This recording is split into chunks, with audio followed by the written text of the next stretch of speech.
the #1 Costa Rica real estate and investment podcast, bringing you experts from all over Costa Rica.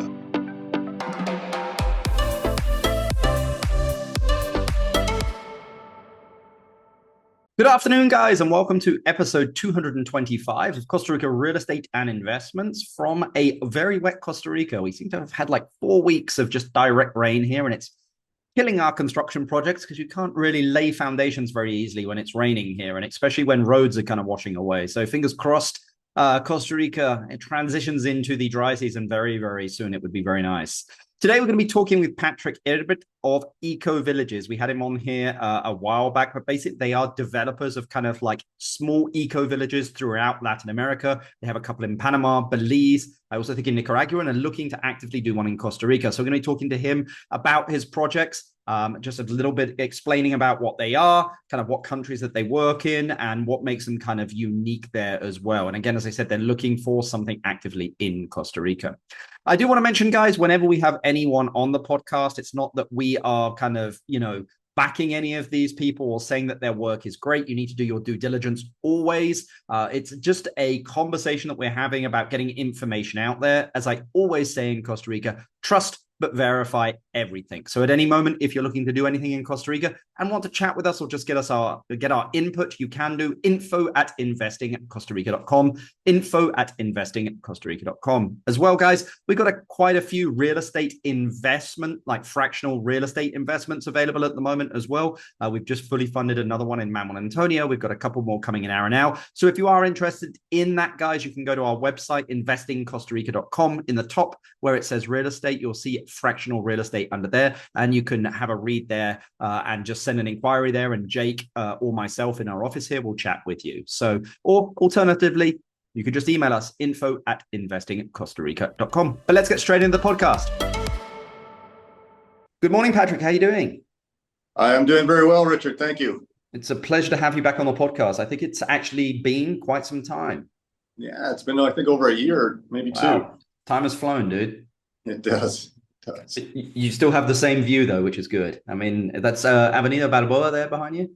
Exactly, yeah. It's a little cloudy today, but we're coming to the end of the green season here, so it's getting sunnier.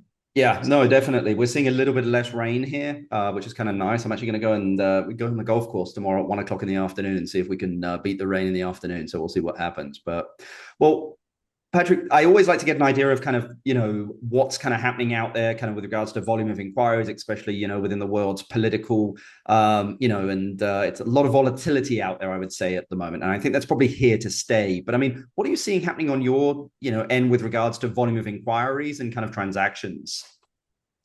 Well, honestly, we just did a little bit of statistics internally here, and we found certainly since COVID and the increase has continued since then for people looking to have a plan B or move somewhere else.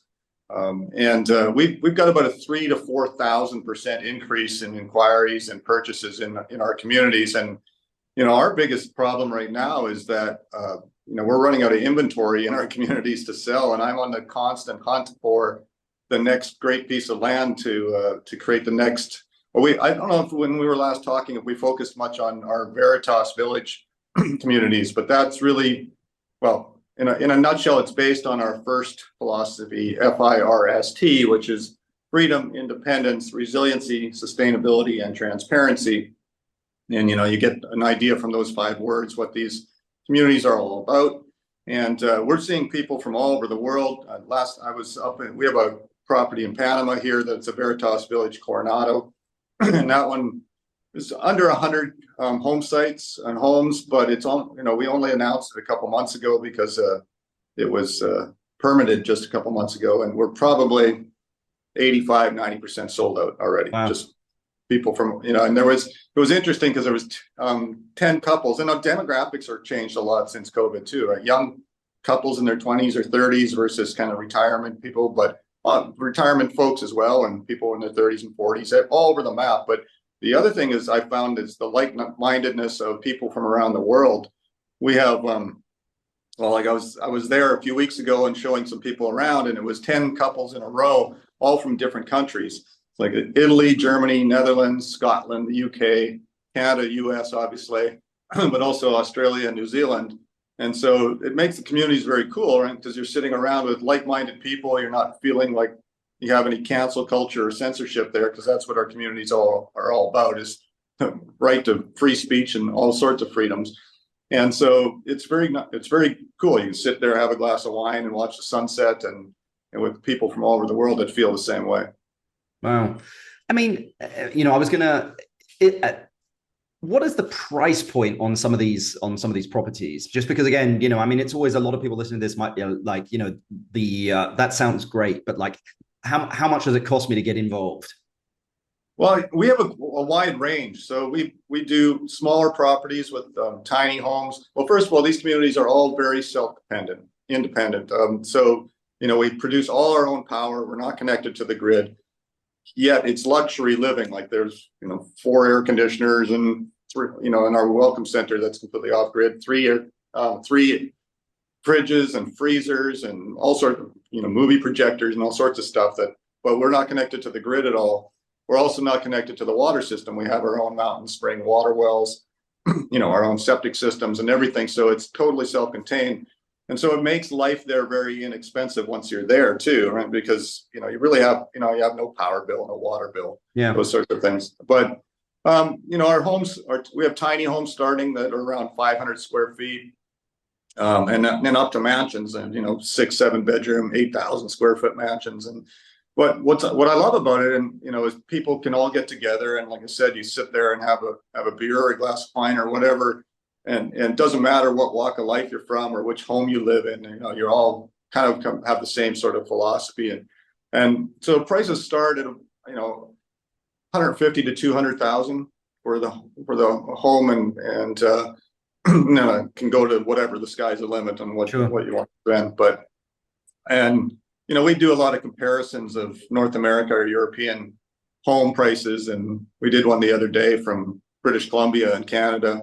And you can basically buy 4 much nicer homes here if you sold, for the same price as selling your one in BC. So, it's certainly within reach for a lot of people, because you can buy one home and live in it, or buy a few and rent the other ones out for the passive income, or buy one and keep that other income invested for life. And, so it's really, to me, it's really affordable. I mean, every single country is different there. So when someone comes to you, I mean, do typically people come to you guys or getting inquired with a particular country in mind, or like, look, I love the philosophy and I want to get involved. Like, how do you then decide which is the right country? Because you guys are in Belize, Nicaragua, Panama. You guys are looking at Costa Rica. I mean, very different cultures, So how do people come with like, that kind of pretty wide open, choice, or have they already chosen the country? Well, there's definitely a mix. It's funny though, a lot of people that do come with a preconceived idea of where they want to be. We also have a Latin American brochure to kind of explain different things, and do lots of webinars even on our website. If they go to ecovillages.life, the website, you can watch them a million different podcasts or webinars. But what's interesting is sometimes they change their mind after they realize, this is what I'm interested in. But, there's different, like you said, there's lots of differences. Belize, for instance, English speaking, Caribbean coast. So if people are divers or whatever, want to get into diving, obviously that Caribbean side is the, white sand and the turquoise waters and all that. Excuse me, I got a sore throat this morning. Or if they're surfers or something like that, they might want to be on the Pacific coast. Or if they like the little bit cooler weather, to be in the highlands. So Panama here, for instance, I'm in Panama City right now in our headquarter offices. But sometimes they're like, I really want to move to Belize because it's English speaking or something. And then we, educate them and make them realize, I mean, I'm married to an Ecuadorian, but my Spanish is terrible, right? Yep. And my wife tells me that every day. And, but I get by perfectly well. I've been down here for a couple of decades doing it. And so it doesn't, the language doesn't become the barrier that, people often think it is. And so that opens up their mind a lot usually, and say, well, then I really like Costa Rica because it's, got some jungle stuff that I'm really into, and parrots or something, So everybody's got their own little unique thing that makes them want to kind of gravitate to one particular area. Yeah. I mean, again, as you said, they're very different culturally as well. I mean, the Yeah, Caribbean is very different than the Pacific, which is very different than Highland people as well. yeah, exactly. And So, the foods are different, right? Everybody claims to have the best food, whichever country you're in, but it's so there's a lot of similarities, obviously, in Latin American countries, but there's a lot of differences too. And I would recommend that people visit them. And even in one visit, you don't always get to know the differences. But I mean, I have to do that circle tour all the time, right? Belize, Honduras, Nicaragua, El Salvador, Costa Rica, Panama, and just doing it over and over. So I've lived in most of those countries, so I kind of have a pretty good idea. But we're always here to help people kind of discover it too. A lot of people also are, you mentioned the political environment around the world these days. That's kind of right up our alley. And a lot of people are looking for second residencies or citizenships, and we help with that as well. And so that each country has a little bit different way of doing that too, and or different different bar you have to hit for an investment residency, for example. So which one's the easiest to get? I would say easiest right now is Mexico. Yep. The most popular one we're seeing right now is Panama. One of the nice things in Panama is you can, well, I'm not a lawyer and I don't want to give too much legal advice here, but I would recommend people do check into, Costa Rica, I think is $150,000 Yep. excuse me, limit for an investment residency. Panama starts at $200,000 for friendly nations, and then $300,000 for the gold, what they call the gold visa, which is for pretty much any country resident around the world. And in Panama, for instance, you could set up what they have as an international corporation, and basically it's tax free. An example, for instance, if you're an architect or something living in the U.S. and you move down to Panama and set up the company, then you can, and your clients are still in the U.S. as long as it's a regional jurisdictional tax. So as long as your clients aren't Panamanian, it's tax-free revenue for you. So, it can be pretty lucrative for people. Like for me, I came from Canada. I calculated I was paying, probably higher than this, but if you add up the income tax, property tax, they have a GST and they have a provincial tax and they have blah, blah, blah, and on and on and on. And, I was probably paying close to 70 or maybe more than 70% in my taxes up there. So theoretically, I can come down here and live for 30% of what I was making because I don't pay any taxes. And then, as you know, in these countries, the cost of living is generally a lot lower to have a better lifestyle. So in my mind, it's like you can make 20% of what you were making in a country like Canada. And if you can keep it at 100% and not pay the taxes, you can imagine how well you're doing then. So that's been very lucrative for people too, in addition to feeling like they didn't like the way their countries handled COVID and they're kind of waiting for the next event. And we just don't know what it is yet. They keep us waiting. I mean, I think that Costa Rica is probably the most expensive country to live in of all those countries. It's not cheap here.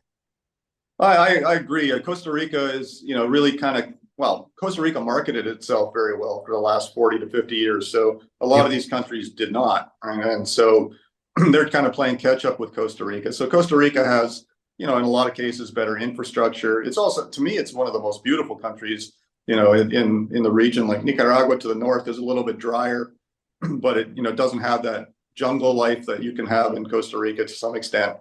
Panama is obviously, here in Panama City, it's much more urban and, more of a financial hub for the Latin American region. Yeah. But so everything's got its little bit of differences. But yeah, Costa Rica is, it's super beautiful, but it is one of the more expensive places. But it's probably one of, if not the most popular one for people to move to as well. And, like I was saying earlier, our Veritas villages, we're expanding them as fast as we can, just because of the demand for kind of a freedom and self-sustainability oriented community. And that really is, right now we're looking at, I'm on the hunt every day, every hour for property in Mexico, Costa Rica, and Argentina. And Argentina, we're looking at a vineyard version, where people that want to make their own wine and live in a community like that. It's kind of a cool thing at the base of the Andes near Mendoza. I was just there. It's a beautiful spot. I really love it.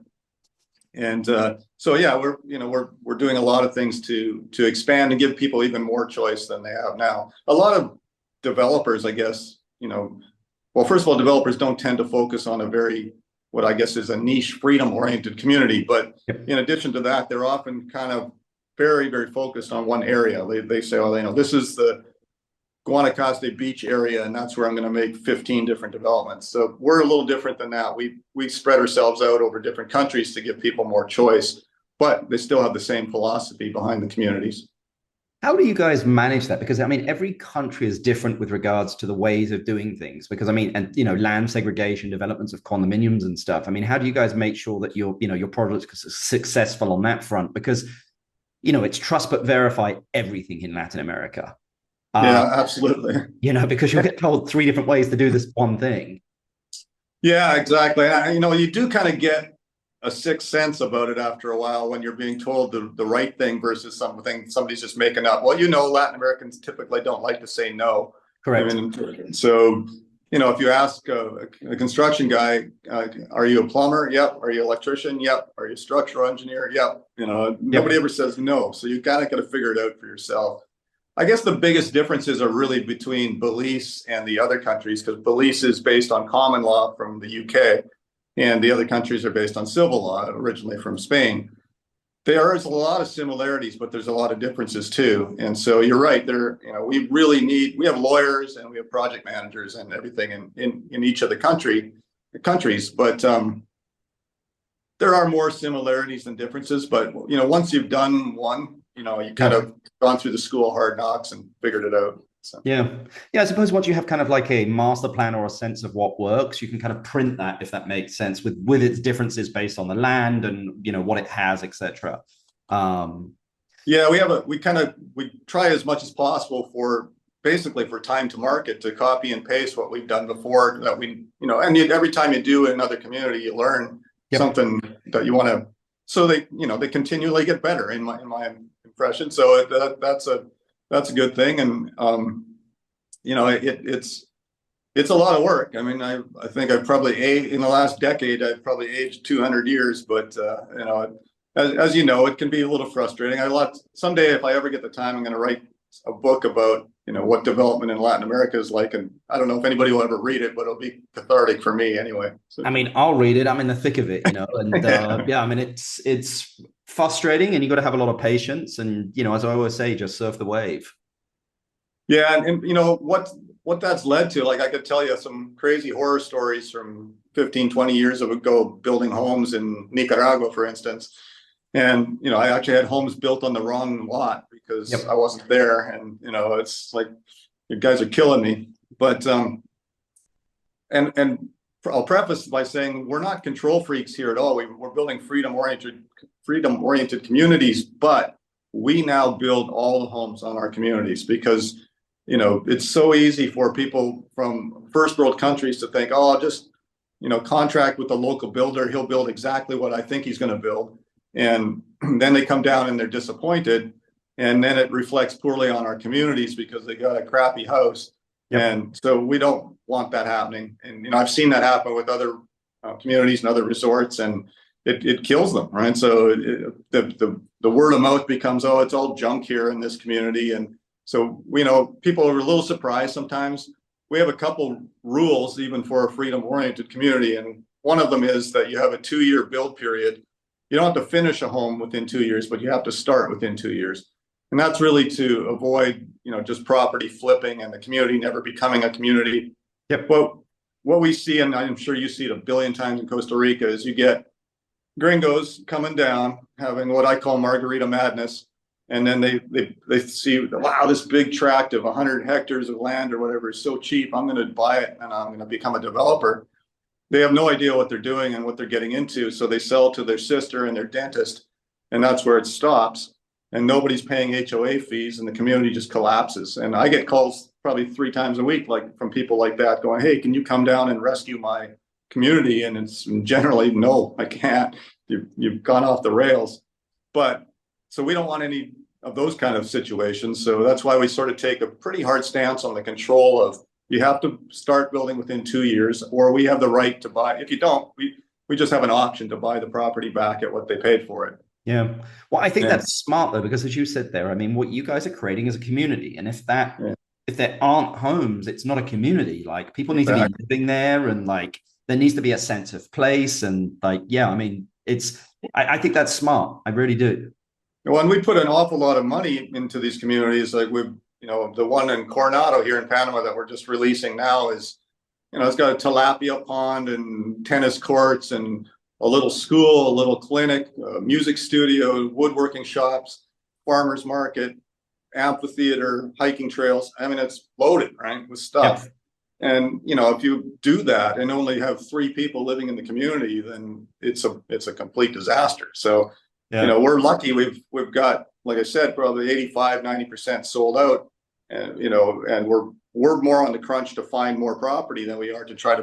We've been lucky. We've kind of hit the nail on the head with our communities in terms of that first philosophy, and so it's been super popular. And when you feel that way too as a developer, we get a lot of people that come to the communities and say, "Oh, this is just so relieving to talk to somebody that gets what I'm thinking."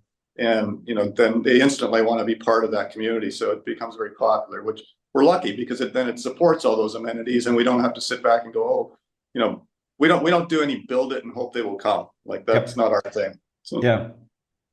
Well, I mean, congratulations, dude, because I know, I do it myself, so I know how difficult it can be. And through multiple different countries, if someone was like, "Hey, Rich, will you do one in another?" I was just like, "No, dude, I mean, it's complicated enough here in Costa Rica. How am I going to do it over the region?" So kudos to you, sir. Well, thank you. I guess maybe if I'd known how much work it was 20 years ago, I wouldn't have started doing it. But and I always say, look, if it's going to be tough and difficult, do it, because most people won't do it. So and it's worth doing. So well, as you know, our barriers to entry in this line of work are enormous. Like, correct. I was in the software business before, and I got to admit it was a lot easier, even though the dog eat dog world of Silicon Valley is not an easy one. This one, outranks that in difficulty 100 to 1. And so nobody wants to get into it, or if they do get into it, they quickly fail. So it's tough. Yeah, definitely. I mean, you guys don't have a project in Costa Rica at the moment. I mean, what are your plans for Costa Rica? Well, I really want to acquire property. By the end of this year, we're looking at a few different ways of doing that. Obviously, the best one for us would be somebody's already gone through the headaches of permitting. Yep. And, but they are one of these Margarita Madness folks that don't know what they're doing. But now they've realized, oh man, I've spent 2 or 3 years permitting this property and I don't have anybody to buy it. Or to move into it. And that's the ultimate best situation for us, because as I said, we're lucky to have the following, and the time to market to us is more important than anything. Well, other than finding the perfect piece of land. So I've been to Costa Rica 3 times since August, up and down searching for something. And I really want to have something nailed down by the end of this year. I think we're fairly close with a couple spots, but we have a pretty stringent checklist of, because these are, self-sufficient communities, we have to be able to grow everything. So we kind of look at, all right, the elevation needs to be somewhere between 200 and 600 meters, or 250, usually 600 meters in elevation, because, right on the beach, as you got salt spray and superheat, and, it's hard to grow lettuce and things like that, on the beach. So, we like to be close to the beach so people can have that few minutes of driving down, spend the day at the beach, but come home back into the highlands to have a bit cooler. For instance, our community here in the Coronado that I've been talking about, it's about 5 degrees Celsius. What is that? About 9 degrees Fahrenheit, probably cooler than being at the beach. So on a beach day, a hot day, it's always 32. We're kind of at 27, 28 during the day. So it's still warm enough to use your pool.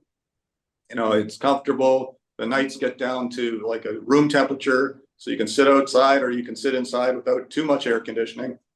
And it's just all around kind of the sweet spot for not only for people, but for animals and plants. Like we have stables there too with livestock. So, we have to, make comfortable for everybody, and we want to be able to grow as much stuff as we can.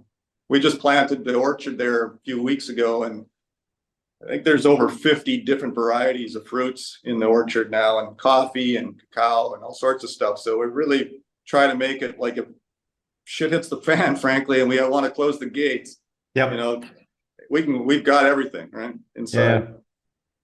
Well, again, I mean, it's, you know, I'm at the moment, I'm looking for land myself, just because you can see out here, my garden is pretty full at the moment. I don't think my neighbor keeps complaining about my avocado tree, even though she gets free avocados. But anyway, the leaves keep going in her gutters and stuff, so I have to clean her gutters out every, 2 or 3 times a year. But good problems to have, I suppose. But yeah, I mean, I've kept you long enough here, Patrick. But I mean, my last question for you, which I love to ask everyone, is if you inherited $500,000 and you had to invest it into a business or real estate, I usually say in Costa Rica, but I'm going to say Latin America here. What would you invest it in and why?